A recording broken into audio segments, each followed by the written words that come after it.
Nous allons écouter ce que Dieu a mis dans la bouche de notre pasteur Daniel. On va prier.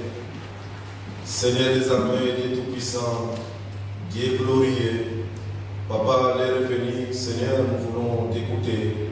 Et nous te prions, Papa, ouvre nos oreilles d'entendement pour que nous puissions écouter ce qui dit la parole. Seigneur, que cette parole puisse, oui, prendre place dans nos vies, dans nos cœurs, au nom de Jésus-Christ de Nazareth. Gloire, honneur à ton nom, Seigneur. Amen. Amen.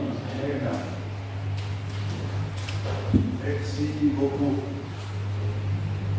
Gloire à Dieu. Amen. J'ai beaucoup aimé quand André a remercié tout à l'heure Françoise de tout ce qu'elle a joué. Moi, j'avais aussi remarqué, entre autres chants, que dans ton temple, Seigneur, nous méditons sur toi. Et je m'étais dit, effectivement, quand on entre dans l'église, qu'est-ce qu'on est en train de méditer, hein?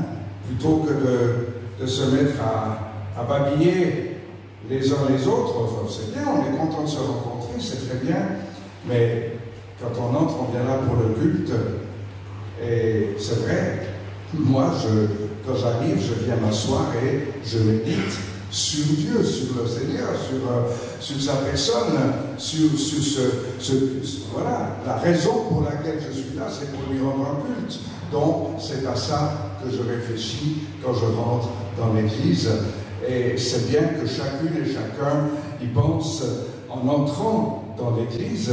Ça ne veut pas dire qu'on ne peut pas se saluer, mais voilà, c'est bien si on peut se retenir d'entamer toute une conversation avec quelqu'un, parce qu'il y a autre chose, on est là pour autre chose à ce moment-là. Après, on a le temps, après le culte, voilà, c'est génial, on a le temps, on continue la journée ensemble, hein, si on veut encore prendre le café, manger, etc. Tout ça, c'est bien. Voilà, je voulais dire ça. Une autre chose que je voulais dire encore en introduction, il y a eu le chant en langue, et puis je ne sais pas pourquoi, enfin oui, je sais pourquoi, j'ai dû dire nous sommes en guerre. Ça fait vraiment clairement partie de l'interprétation du chant. Alors, pourquoi, il faut dire, pourquoi le Saint-Esprit fait dire tout d'un coup, on est en guerre. Voilà, on sonne le chauffard et on est en guerre. On en appelle à l'intervention de la puissance de Dieu, car on n'a pas arrêté de chanter, hein. On a chanté la puissance de l'Éternel tout du long de la louange, et c'est remarquable. Donc, vous savez, vous allez me dire, oui, mais on a la paix du Seigneur. C'est vrai, c'est vrai, on peut être en guerre avec la paix du Seigneur. Parce que la guerre, elle est spirituelle.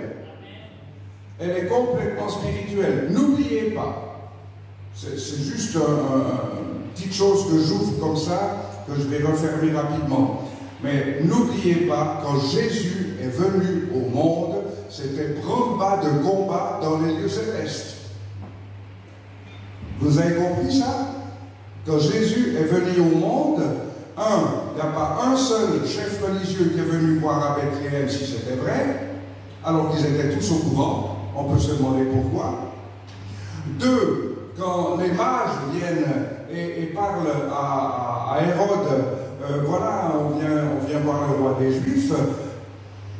Hérode, on dit Hérode, en réalité c'est vraiment l'adversaire, le diable, qui a voulu que des milliers d'enfants soient tués à ce moment-là, parce qu'il ne fallait pas que ce petit-là puisse vivre.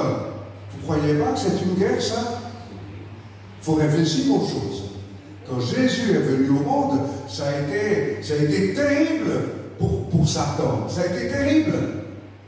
Voilà. Et puis après, on connaît l'épisode où Jésus entre dans son ministère et où Satan essaye quand même encore de le faire tomber et qu'il n'y parvient pas. Vraiment qu'il n'y parvient pas. C'est pour ça qu'on est réunis ici ce matin, c'est parce qu'il n'y est pas arrivé. Mais il faut comprendre que le culte, mes amis, il faut se mettre ça dans la tête, c'est pas juste un bon moment qu'on on va passer ensemble dans la présence du Seigneur, on va chanter, on va écouter une prédication, c'est bien tout ça. Mais on va prendre la Sainte Seine, voilà, suivant quel dimanche, et puis on en a besoin, on est content de ça, mais c'est tellement plus que ça, le culte. Ça ce sont les éléments constitutifs du culte, parce qu'il faut bien qu'il y ait un ordre. Hein? Mais c'est tellement plus que ça, le culte, quand on est dans la présence de l'Éternel, quand on vient lui rendre un culte. Il faut réfléchir, qu'est-ce qu'on est en train de faire? Oui, quand j'entre dans la maison du Seigneur, alors oui, vraiment, je médite sur lui, et puis qu'est-ce qu'on va faire là? Qu'est-ce qu'on vient faire? Et le Seigneur nous le dit, il nous parle, il est là. Alors, béni soit-il. Bien, je ferme cette introduction pour venir au message d'aujourd'hui, qui est, comme vous le savez, la suite, pour ceux qui étaient là dimanche passé, la suite de dimanche dernier, où j'ai donné le même titre aux deux messages, Dieu et l'homme. C'était un premier message où j'avais essayé de montrer en quelques points vraiment les bases, les fondements de l'initiative de l'Éternel en notre faveur et de tout ce qu'il a accompli pour nous. Vous pouvez, je pense que c'est bien si vous relisez après coup le message de dimanche passé et puis celui de ce matin pour avoir une suite logique. Hein? Et puis aujourd'hui, alors nous voyons quelle peut être et quelle devrait être notre réponse. Hein? Et on a vu de Dieu envers l'homme, qu'est-ce qui s'est passé, de haut en bas. Maintenant, de nous à lui, qu'est-ce qui va se passer, qu'est-ce qui est censé se passer. Donc, on va juste rappeler un des points que j'ai dit dimanche passé, c'est que l'Éternel est descendu. Je ne sais pas, dans les autres religions, si on parle d'un Dieu qui descend vers les hommes. Je ne crois pas. Notre Dieu à nous est descendu pour prendre notre défense, justement, à cause de cette guerre spirituelle qui est toujours là, qui est toujours présente. Et il est venu très précisément dans le tabernacle qu'il avait demandé à Moïse de construire. Il en avait organisé toute la construction. Vous avez toute cette affaire-là dans le livre de l'Exode. Il faut lire tout le livre de l'Exode pour comprendre un peu qu'est-ce que Dieu a réellement fait du chapitre 1 au chapitre 40 de l'Exode. Ça vaut vraiment la peine de regarder ça dans le détail. Et dans ce tabernacle ça veut dire tente, hein, c'est une tente. Une tente, pourquoi une tente? Un endroit spécifique pour se rencontrer avec son peuple, plus précisément avec Moïse. Et ensuite, plus précisément encore, dans le lieu très saint, une fois par année, avec le grand sacrificateur qui sera le frère de Moïse, Aaron. Voilà, il faut retrouver ces éléments de l'histoire parce qu'ils sont réellement importants. Ça montre la logique de Dieu dans tout ça. Et dans ce lieu très saint, il y a un coffre, voilà, une grosse boîte en bois, hein, qui contient quoi? Entre autres choses, les tables de la loi. Les tables où le doigt de Dieu, c'est écrit dans le texte, a buriné, a gravé les 10 commandements. Et ces tables de la loi sont dans ce qu'on appelle ce coffre, et ce coffre, ça s'appelle l'Arche de l'Alliance. Donc il est question d'une alliance. Dimanche passé, je vous ai parlé des alliances de Dieu successives que Dieu a faites avec l'homme. C'est une des alliances que Dieu a faites, extrêmement importante. Et cette arche de l'alliance, elle est là. Et puis, par-dessus cette arche de l'alliance, alors c'est intéressant parce que c'est une alliance que Dieu établit envers l'homme, mais l'homme ne sait pas vraiment comment la concrétiser dans sa propre vie. Bon, je fais alliance avec qui? Et puis comment? Ça se passera comment? Quelles sont les clauses de l'alliance? Je ne les connais pas. On était dans cet état à ce moment-là. Et donc Dieu pose l'alliance, c'est son initiative, et Mais il y a un problème, parce qu'il y a l'étape de la loi. Et puis la loi, ça va être impossible à l'homme de l'accomplir. Alors à quoi ça sert? On est mort quand même, on est condamné quand même. Je vous ai dit dimanche passé qu'on était condamné en suicide. Hein? Bon, alors, qu'est-ce qui se passe en plus? Par-dessus ce coffre de l'Alliance, il y a ce qu'on appelle un objet qui est fondu dans l'or et qui s'appelle le propitiatoire. Et en plus, il y a des chérubins par-dessus. Voilà. Fondu dans le métal. Mais le propitiatoire, qu'est-ce que ça veut dire le propitiatoire? Propitiatoire, vous connaissez en français le mot propice. Être propice, ça veut dire être en faveur de. Être en faveur. Le propitiatoire, c'est ce qui, de la part de Dieu, le rendra à lui en notre faveur, alors que nous ne sommes pas capables d'accomplir la loi et qui devrait nous condamner. Et à partir de là, on a toute la doctrine du salut. Comment il a fait pour nous sauver, malgré tout. Voilà. Et il y a ce propitiatoire-là, qui est déjà là, dans le tabernacle. Et on a parlé lundi passé du salut dans l'Ancien et dans le Nouveau Testament. Le salut, il n'est pas encore là, mais il est prévu. Il est prévu justement par la présence de ce propitiatoire, ce qui nous rend Dieu propice, favorable. Et Dieu est descendu sur le propitiatoire. C'est écrit dans le texte. C'est là où il vient, précisément. Donc, je vous dis tout ça pour vous dire maintenant, et si cette caisse-là, et si cette caisse, c'était nous, toi, ma soeur, mon frère. Tu es cette caisse qui contient les dates de la loi. Et Dieu vient habiter là, dans cette caisse. Pourquoi? Parce qu'il y a un propitiatoire encore par-dessus. Donc il peut venir habiter chez toi. Il peut établir sa présence chez toi, comme il l'a établi dans ce propitiatoire. Et encore mieux, puisque Christ a accompli parfaitement cet acte de la faveur de Dieu. C'est bien gentil de dire je vais agir en ta faveur, je vais agir, c'est gentil de dire, mais c'est encore mieux quand on a vraiment agi. Et c'est ce que Dieu a fait.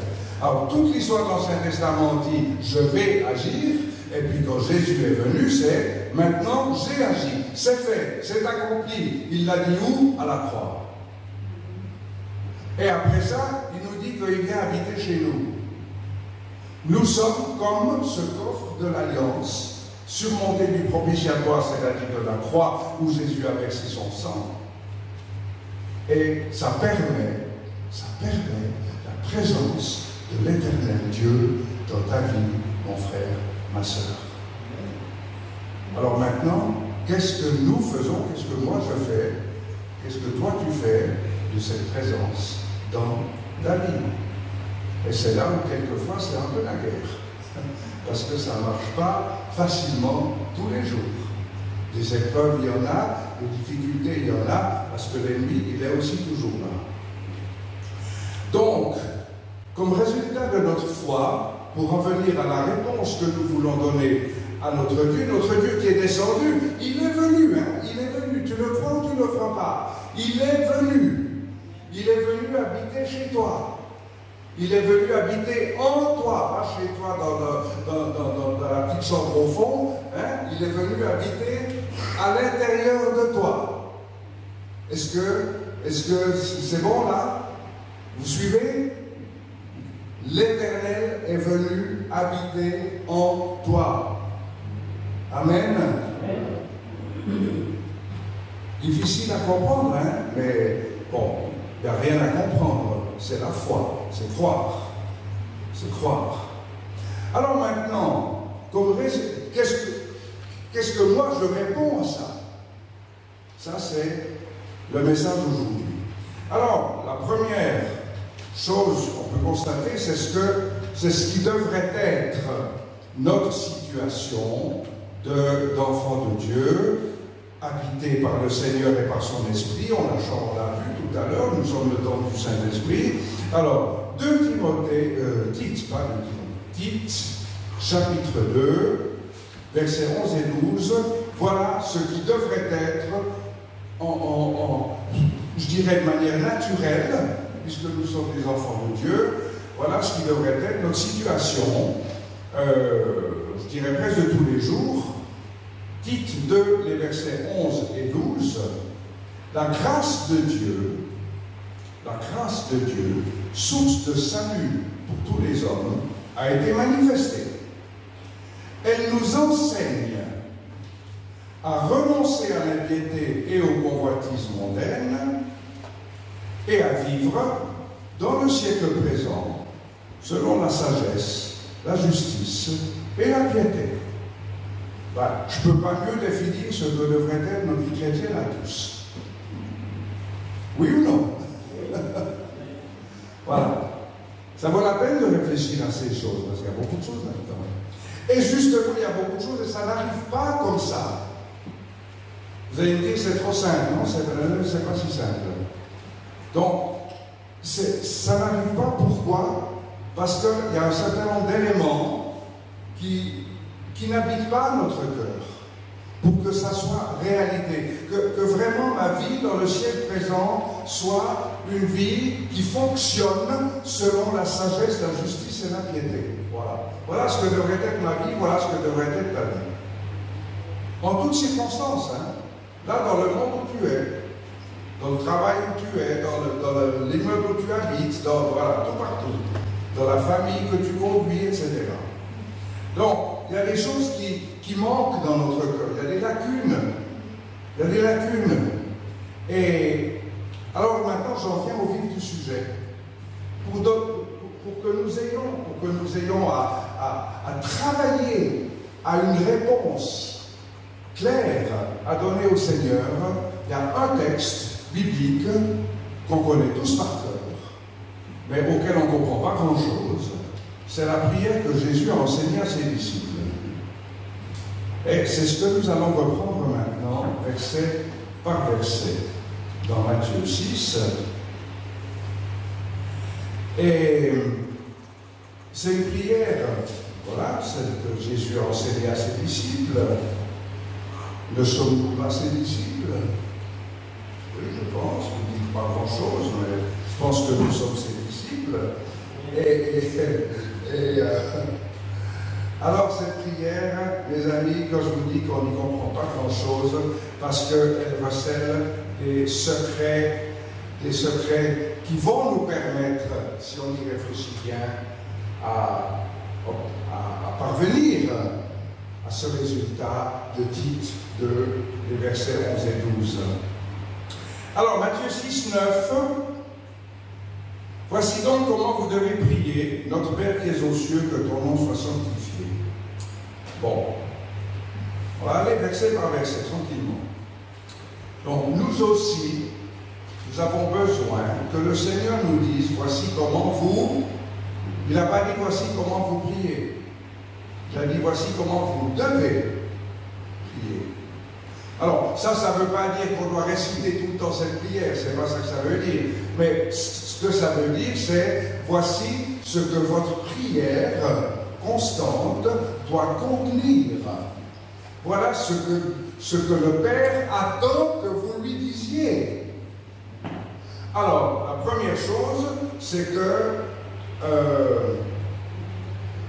on s'adresse à un Dieu qui est saint, qui est éternel, qui est juste, un Dieu d'amour, un Dieu de grâce. Voilà à qui on s'adresse. Notre Père, mon Père dans le ciel. Mais ça ne peut pas se faire à la légère, parce qu'il est saint. Parce que ton nom soit sanctifié. Je dois, dès le moment où je prononce ton nom, Seigneur mon Dieu, je dois évacuer toutes les tous les microbes, toutes les impuretés, toutes les choses qui peuvent salir ce nom quand ils sortent de ma bouche. C'est déjà quelque chose à quoi il faut réfléchir. On ne prie pas, la prière c'est pas un fourre-tout. On entend des fois des gens prier, ils racontent toute une histoire, c'est pas du tout ça la prière. Ça commence par « Papa, je t'adresse la parole, ben voilà. » C'est important, c'est un moment très important, parce que toi tu es saint. Je ne peux pas te dire tout et n'importe quoi. Je ne peux pas laisser par exemple, une amertume, s'il y en a, traverser ma bouche pour t'invoquer. Voilà, il y a beaucoup de choses auxquelles il faut réfléchir, déjà rien que quand on s'adresse à ce Père. Que ton nom soit sanctifié. Après, le verset 10, que ton règne vienne, que ta volonté soit faite sur la terre comme au ciel. Quel commentaire faire là-dessus? Nous devons savoir que quand nous nous adressons à lui, nous revendiquons son règne. C'est lui qui règne. Ça, on le proclame souvent et on a raison, c'est très bien. C'est lui qui règne. Les circonstances de nos vies sont ce qu'elles sont, mais qu'elles soient bonnes ou mauvaises, ça n'entame pas la réalité que Dieu règne. Même si on a l'impression que tout va de travers dans notre vie, Dieu règne ou il ne règne pas. Il règne. Voilà. Mais on s'attend à ce qu'il vienne, son règne avec sa justice. Plus loin dans le même chapitre, c'est écrit, rechercher premièrement le royaume de Dieu et sa justice. C'est important. Donc on revendique ce règne, et c'est bien. Mais on ajoute que ta volonté soit faite. Ça c'est plus délicat. Parce que ça veut dire que nous voulons réellement, notre intention, puisqu'on dit cette prière que ta volonté soit faite, ici là où je suis, comme elle est faite au ciel, qu'est-ce que ça veut dire en réalité? Ça veut dire que moi qui fais cette prière, je veux participer à l'accomplissement de la volonté de mon Dieu. Je ne veux pas juste qu'il manifeste sa volonté autour de moi. La volonté de Dieu ne va pas s'accomplir autour de moi, elle va s'accomplir au travers de moi. Elle va s'accomplir au travers des enfants de Dieu, au travers de son Église. Et souvent, ça pose problème, parce que la volonté de Dieu, on veut bien qu'elle se fasse en dehors de nous, mais en nous c'est plus compliqué parce que ça nécessite l'obéissance. Et l'obéissance est un sujet, on aura l'occasion d'y revenir, qui nous engage plus que juste de dire « je crois au Seigneur ». Je m'engage déjà en disant « je crois au Seigneur », mais ça ne m'engage pas beaucoup, ça. Par contre, lui obéir à la voix de l'Esprit, là, je m'engage vraiment. Et là, je verrai aussi Dieu agir. Quand la volonté de Dieu se manifeste, quand moi je suis participant de cette volonté, quand je mouille ma chemise en obéissant à Dieu et en accomplissant un aspect de sa volonté, alors là, Dieu est vraiment descendu et Dieu agit autour de moi et en moi et autour de moi. Et c'est comme ça qu'on a vu que j'ai eu l'occasion quand même de vivre un certain nombre d'authentiques miracles dans ma marche, je dirais ma marche coutumière. Et mon service pour Dieu. J'ai tellement vu des miracles merveilleux, parce que je participais d'une manière ou d'une autre à une volonté qu'il avait exprimée en moi et que j'étais en train d'accomplir aussi. Si Jésus a pu dire tout est accompli à la croix, il a accompli une volonté que personne de nous n'aurait été capable d'accomplir. Mais à part ça, à partir de là, nous sommes tous capables d'accomplir la volonté que Dieu va nous commander. Et c'est ça que j'appelle s'engager un peu plus que juste de dire je crois au Seigneur. Vous comprenez un peu la gradation que je pose. Donc, nous sommes prêts à vivre dans l'obéissance. Et encore une fois, c'est au travers de nous, les disciples, que la volonté de Dieu va non seulement se manifester, mais être faite, être accomplie, et alors, on va voir des résultats flamboyants. Flamboyants. Il y a tellement de chrétiens qui me disent, moi je ne vois rien du tout, essaye d'obéir un petit peu, tu verras. Voilà, donc, que la volonté soit faite, non pas autour de nous, mais au travers de nous. Hein, que la volonté soit faite sur la terre. Oui, au travers de moi, au travers de nous, comme elle est faite au ciel. C'est ça que ça veut dire, hein? Est-ce que nous comprenons cette prière un tout petit peu mieux? Après, le verset 11. Alors, le verset 11, où est-ce que je suis, moi? Donne-nous aujourd'hui notre pain quotidien. Alors, évidemment, on va comprendre qu'il ne s'agit pas juste de manger. Il peut s'agir de manger. Il y a des gens qui ont faim, qui demandent leur pain de ce jour. C'est juste. Et Dieu répond à ça. Dieu répond à ça.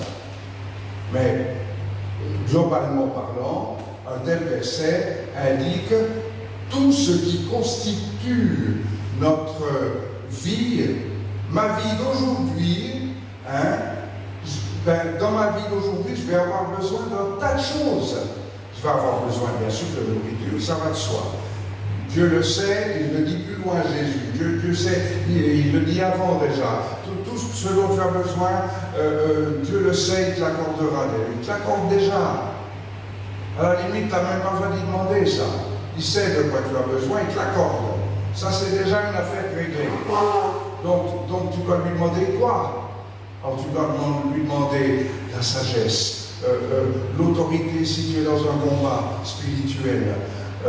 Et ça, je ne sais pas moi, une stratégie, une intelligence dans une affaire que tu es en train de traiter, une intelligence pour, je ne sais pas moi, je pense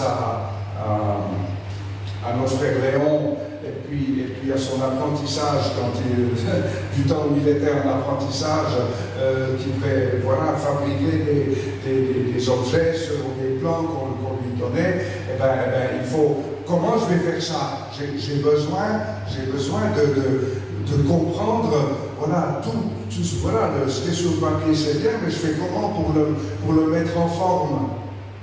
Pour faire toutes les pièces métalliques qu'il faut assembler, comment? Voilà. Donc j'ai besoin de ça aujourd'hui.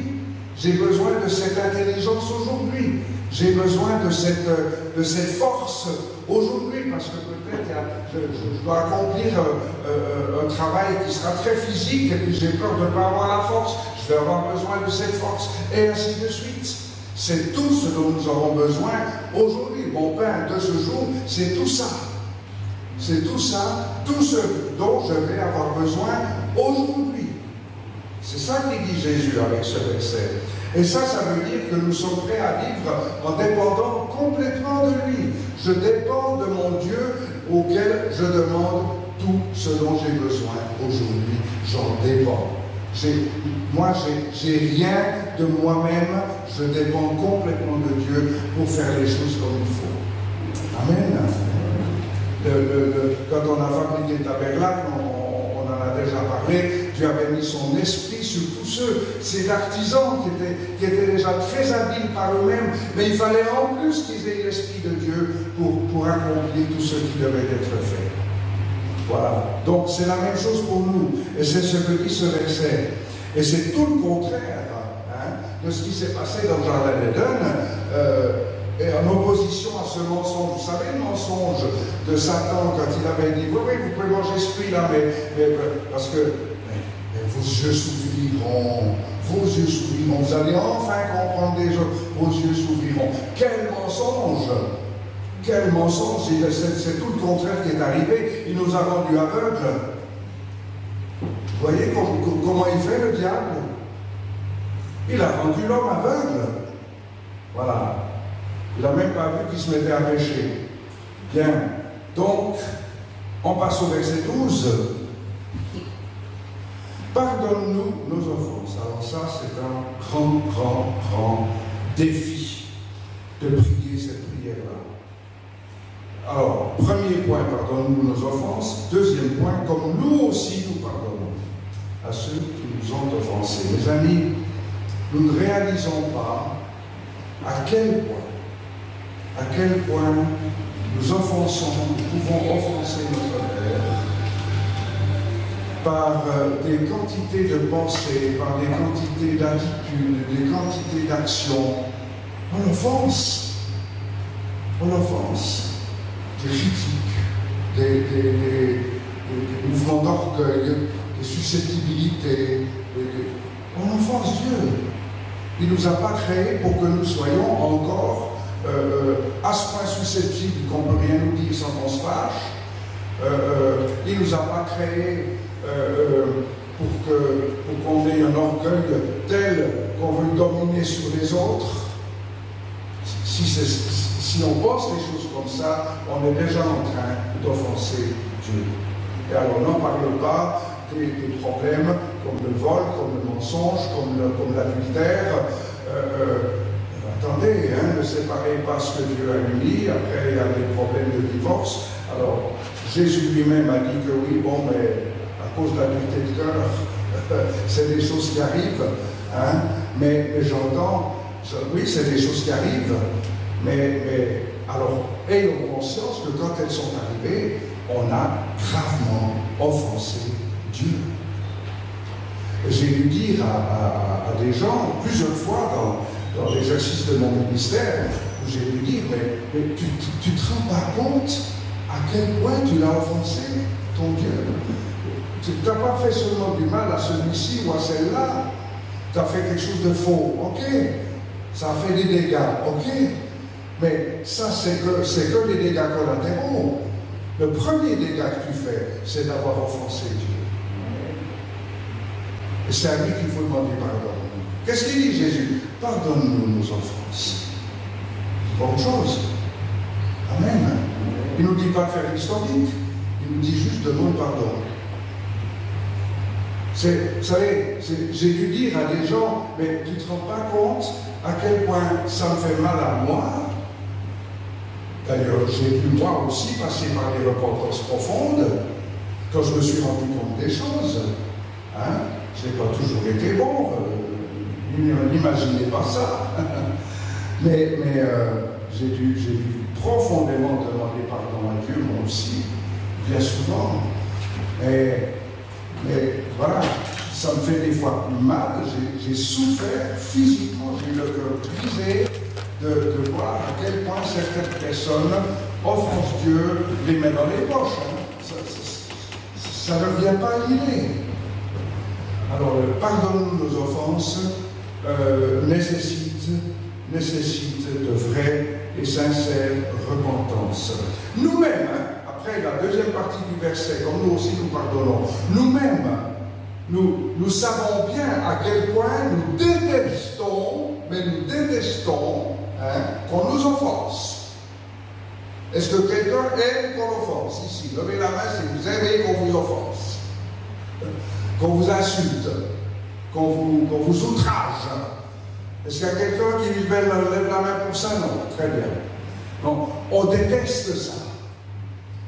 On déteste ça. Alors, à combien plus forte raison? Dieu, notre Père. Mais nous, il nous a demandé, de pardonner.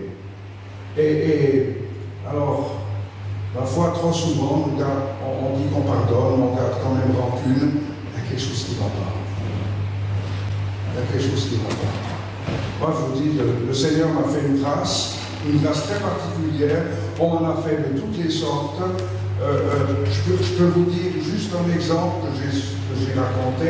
Tout au début de mon ministère, une femme avait essayé, vraiment une véritable sorcière, avait cherché à me faire mourir dans un accident de voiture. L'auto a été totalement démolie. Moi, je suis sorti miraculeusement indemne. Voilà, c'était le miracle. Et puis le lendemain, je savais que cette femme-là était à l'origine de cet accident. Elle me l'a confirmé d'ailleurs 6 mois plus tard. Mais le lendemain, elle m'avait dit oui, l'accident c'était moi. Ok. Puis je lui ai dit je le savais. Et puis le lendemain, parce que j'étais en forme, j'avais même bien dormi. Voilà.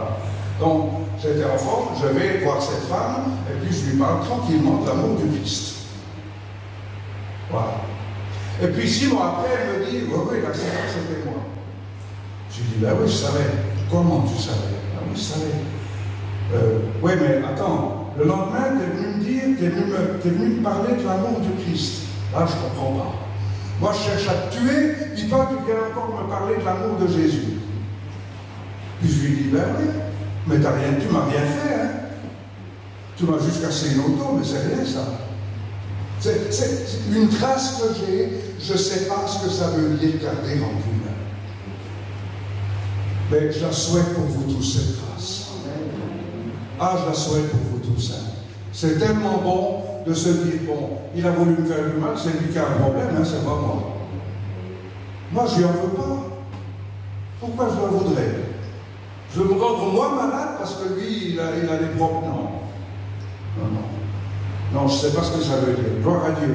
Gloire à Dieu. Mais je vous encourage, ne gardez jamais rancune. Vous savez, c'est la repentance d'une part. D'autre part, le pardon reçu de Dieu ou de quelqu'un qu'on a offensé et donné à quelqu'un qui nous a offensé. Ça, je vous assure, c'est ce qui libère véritablement. Il n'y a pas quelque chose qui libère mieux que ça. Il y a des fois, les gens, on prie, on veut chasser je ne sais pas combien de démons, et puis ça ne marche pas parce qu'il y a un non-pardon là quelque part. Ça ne marche pas. Ça bloque.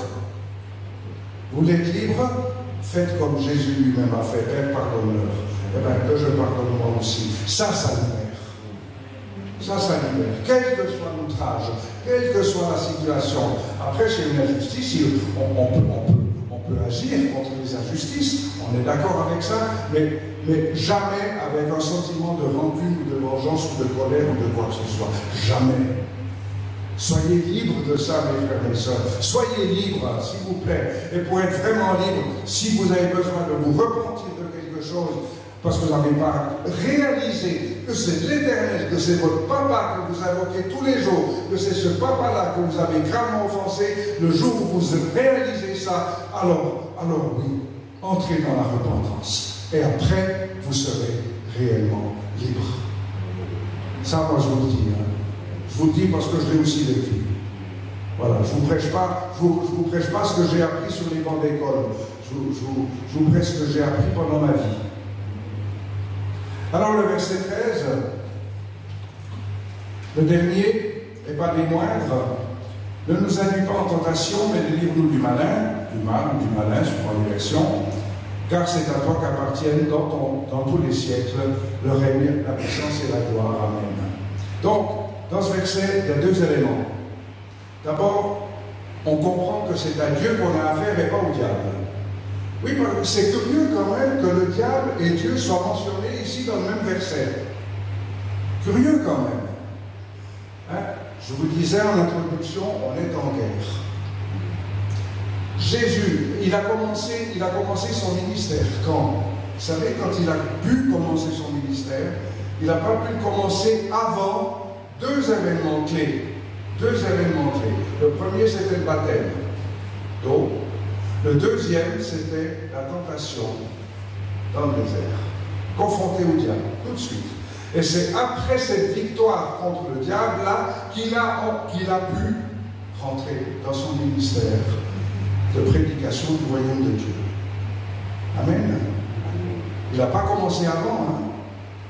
Donc, en plus qu'il était à ce moment-là rempli de toute la, et couvert par toute la puissance de l'Esprit. C'est dans le texte. Vous avez ça dans Luc 4, dans Matthieu 4, c'est pas difficile à retrouver. Mais donc, nous ne sommes pas, les amis, puisqu'on parle du malin, nous ne sommes pas automatiquement à l'abri. Il y a des gens, il y a des chrétiens, des fois, qui pensent, moi je suis converti, voilà. Je ne veux pas avoir affaire à ces histoires de puissance du mal, mais les amis, nous ne sommes pas automatiquement à l'abri de ces forces-là. Pas du tout. Pas du tout. Le mal est là. Si Jésus n'a pas été à l'abri, est-ce que moi je suis à l'abri? Franchement, réfléchissons. Si André nous a rappelé l'affaire de Paul et Silas qui étaient mis en prison parce qu'ils avaient évacué un esprit méchant, Et à cause de ça, ils se sont fait mettre en prison. Voilà. Donc, ça veut dire ce que ça veut dire.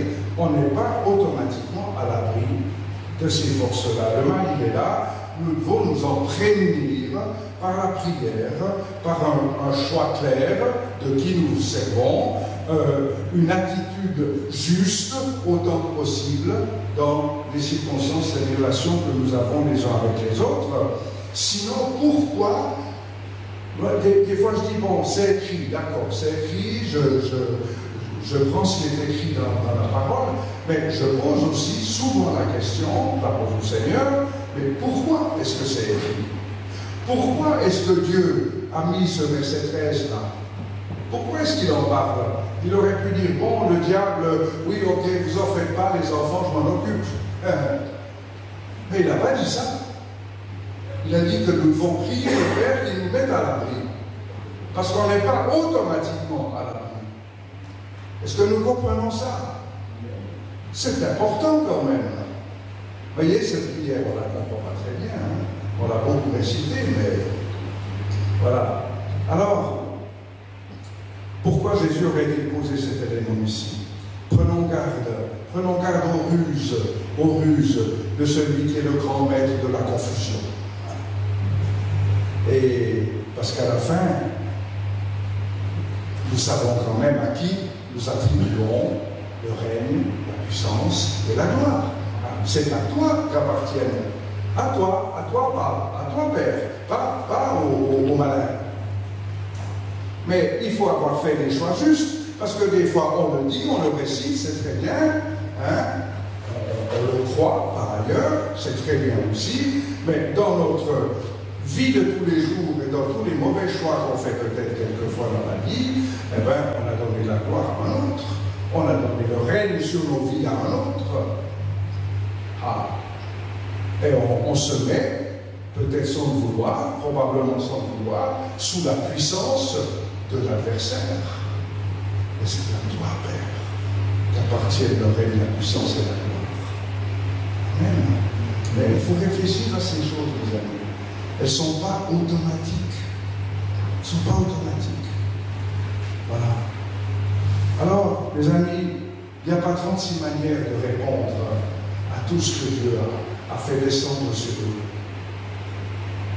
Son amour, sa grâce. Pourquoi Jésus il a parlé comme ça? Pourquoi il a donné cet exemple de prière? Quand je vous dis que la prière, ce n'est pas un fourre-tout, juste le verset 7. Hein? En priant, ne multipliez pas de vaines paroles comme les païens qui s'imaginent qu'à force de paroles, ils seront exaucés. Par exemple. Ce n'est pas un fourre-tout la prière. Hein? Puis juste après, hein, au verset 9, donc ça on l'a vu, mais au verset 8, votre Père sait de quoi vous avez besoin, avant même que vous le lui demandiez. Voyez, et puis plus loin dans le même chapitre, il dit, mais il vous accordera toutes ces choses. Voilà. Alors, moi je crois que cette prière, si on y réfléchit sérieusement, elle va vous donner, mes frères, mes sœurs, des clés précieuses pour que la manière de vivre que nous adoptons, que nous recherchons, que nous cultivons, que nous exerçons, que cette manière de vivre devienne désormais une bonne réponse, celle que nous avons vue dans Tite verset 12, que nous puissions vivre, voilà, dans la piété, la sagesse. Voilà. Et je termine avec ce voici comment nous devons prier. Réfléchissons à ce que nous devons mettre dans nos prières. Amen. Accordons à cela une réelle attention. Père éternel, merci pour cette parole que tout le monde connaît, mais que tu puisses faire descendre en nous la puissance de cette parole. Pas que ce soit juste un truc qu'on sait par cœur, mais qu'on en ait en nous vraiment toute la force, toute la lumière, toute la vérité, toute la victoire face aux aux puissances des ténèbres qui veulent toujours mettre la confusion. Seigneur notre Dieu, Seigneur notre Dieu. Oui, d'un côté on est en guerre, de l'autre côté nous savons que tu as toujours été en notre faveur. Tu t'es tellement manifesté en notre faveur. Seigneur Dieu, que nous gardions cette faveur, ce bon dépôt que tu as mis en nous. Merci Seigneur Dieu notre Père, par le nom de Jésus. Amen. Amen.